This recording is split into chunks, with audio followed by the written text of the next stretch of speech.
Bom, boa tarde para todos. Eu sou o Rodrigo da companhia O Que de Que. Estamos tentando hoje fazer a nossa primeira live com a convidada, com a Daniela Bontempi. Ela está da casa dela, eu estou aqui da minha. A gente está tendo um pouco de problema aqui com o sinal da internet que fica variando, não sei se aqui ou se lá, mas a gente vai tentar fazer uma conversa aí bem gostosa para falarmos um pouco sobre a cultura popular e os caminhos dela aqui no nosso país. Então, esse é um ciclo de lives que a gente começa hoje. Ele se chama Saberes e Fazeres da cultura Popular. E nesse primeiro, vamos chamar de episódio, a convidada é a Daniela Bontempi para a gente falar um pouquinho da cultura do forró de A a Z. Esse é o título do primeiro episódio. Só para me apresentar, então, eu sou o Rodrigo Andrade, da companhia O Que de Que, de Teatro com Bonecos, e a gente começou nesse mês no nosso canal no YouTube, um conteúdo exclusivo para produtores, para artistas independentes, para gestores culturais, onde a gente vai dando dicas de editais, de leis, de como se inscrever. Vamos passando as informações tintim por tintim aí para desmistificar um pouco essa coisa do edital, dos termos técnicos, do que é núcleo proponente, como é o orçamento, como que é o relatório, como que é, bom, enfim, cronograma, etc. E esse ciclo também traz um pouquinho disso, dessa forma fácil, né, dessa forma gostosa de a gente conversar e transformar esses assuntos de empreendedorismo, produção, gestão, eu estou fazendo o quê? Será que eu estou produzindo? Será que eu estou sendo artista? Enfim, é trazer de uma forma mais simples. A gente está com o bate-papo aberto, de vez em quando vocês vão me ver aqui olhando para a direita, para eu dar uma olhada aqui no bate-papo aqui do YouTube para poder acompanhar o que vocês estão falando. E se alguém tiver com problema aí de estar ouvindo, de estar vendo as imagens, porque também é a primeira vez, a gente não sabe muito bem como funciona, não deixa de escrever aqui para a gente, tá bom?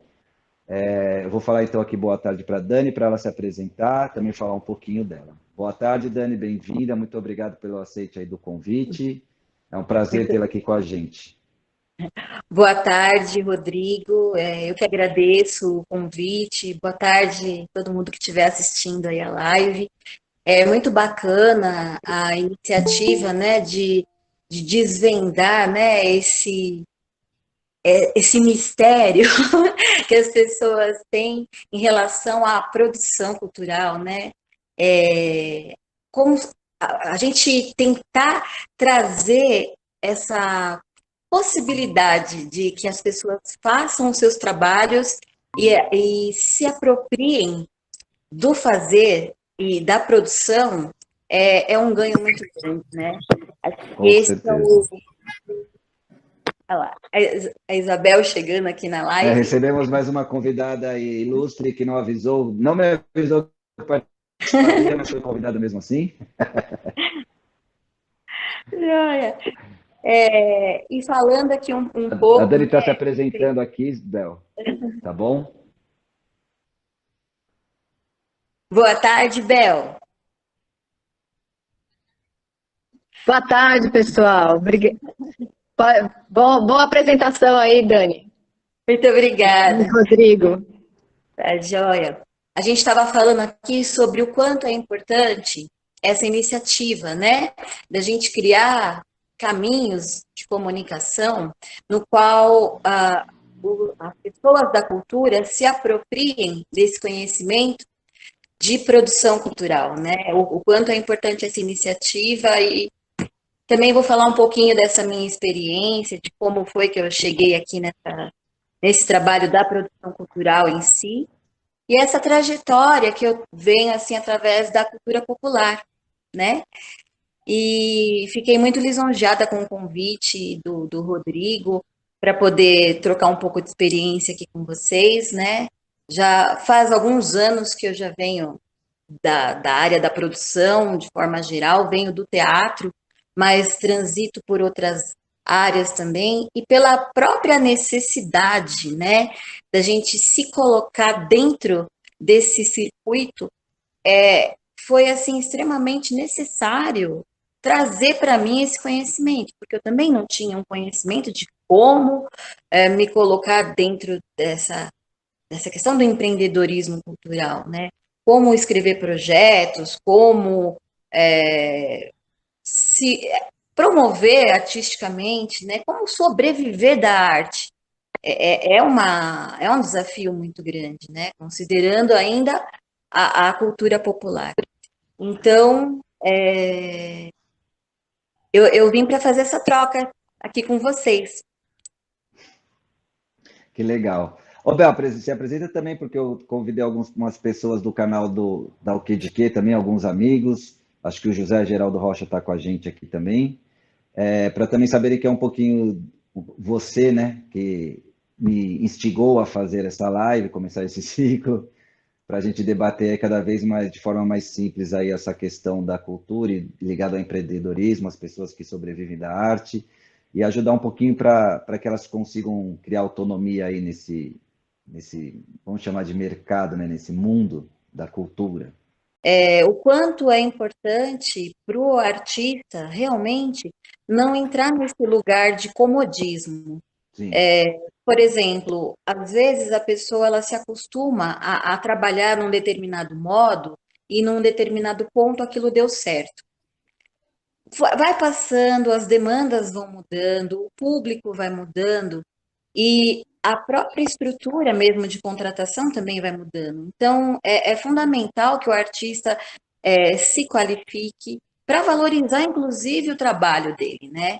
Para que, à medida que e também se inteirar de toda essa estrutura que é burocrática, porque é muito comum a gente ouvir as pessoas falarem que é um trabalho chato, e realmente, entre o fazer artístico e o fazer burocrático, é muito mais prazeroso o artístico. Mas justamente por dar valor, né, ao que a gente realiza, o que a gente constrói, é que é fundamental que a gente também se aproprie dessas informações burocráticas e, e tome aquilo como realmente um negócio, é uma forma de um empreendedorismo, né? Com Eu, certeza. eu venho da área da educação, eu já tive escolas também, então eu uni muito a educação com a arte dentro desse meu fazer artístico, inclusive. E aí eu vi que, embora eles se comuniquem, eles têm estruturas completamente diferentes nesse aspecto burocrático. Então, eu também precisei me ressignificar, me reinventar e tirar muitas das coisas que eu acreditava que seriam daquele jeito, já não serviam mais para a arte. Né? Então, é fundamental a gente ter essa cabeça aberta, essa flexibilidade para o aprendizado e se colocar sem medo. Uma coisa bacana que você disse, Rodrigo, sobre a escrita. À medida que a gente começa a escrever os projetos, essa foi uma experiência minha. Eu comecei também a organizar o pensamento daquilo que eu estava dizendo. Parece que tudo vai tomando uma consciência maior, uma apropriação maior, e você tem maior propriedade, inclusive, para você argumentar a importância do que você está fazendo, né? Então, isso é um ganho, sim, e essa questão burocrática, você seguindo a, a- as leis, ali seguindo o edital e tudo, existem algumas maneiras que são mais fáceis, na verdade, da gente não cometer equívocos.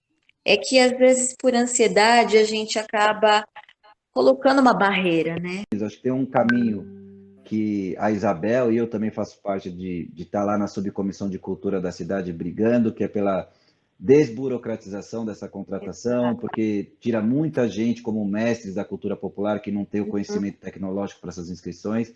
Eu acho muito válida essa briga de quem tem esse conhecimento, sabe dessa dificuldade de estar lá brigando para facilitar, mas também acho que tem que ter esse caminho inverso também, dos artistas cada vez mais procurarem se instruir.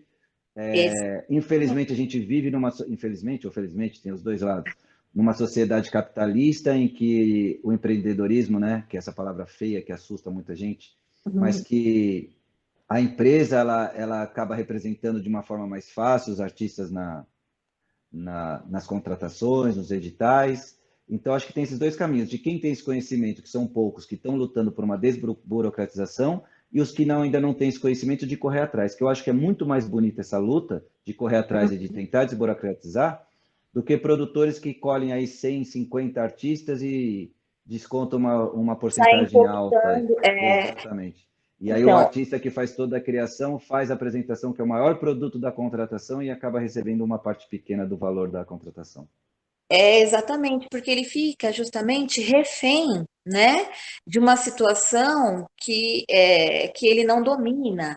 Então, é justamente essa a importância da gente buscar essa formação, né? Os Sim. artistas populares buscarem conhecer a lei, buscarem conhecer a importância do trabalho que eles estão realizando, porque isso é muito rico. O protagonismo da cultura popular é imenso e as possibilidades são também inúmeras. Então, não é realmente justo a situação ser invertida, né? Na qual, de repente, N números aí de pessoas acabam é, se valendo dessa simplicidade, né? Da pessoa também não se colocar ali como protagonista, não se colocar como não colocar as rédeas, né, no seu trabalho artístico e ficar realmente nas mãos de outra pessoa. Então, é fundamental. É óbvio que a gente sempre vai precisar. Eu também trabalho com produção, trabalho com formação, e mas a minha forma de trabalho é sempre de que a pessoa esteja inserida no processo. Eu vou Claro. ser só uma facilitadora no sentido da linguagem, mas já deixando a pessoa no protagonismo da realização, né? Para que as escolhas partam dela e que chegue uma hora que ela não precise mais de mim, que ela tenha condições de caminhar com as próprias pernas.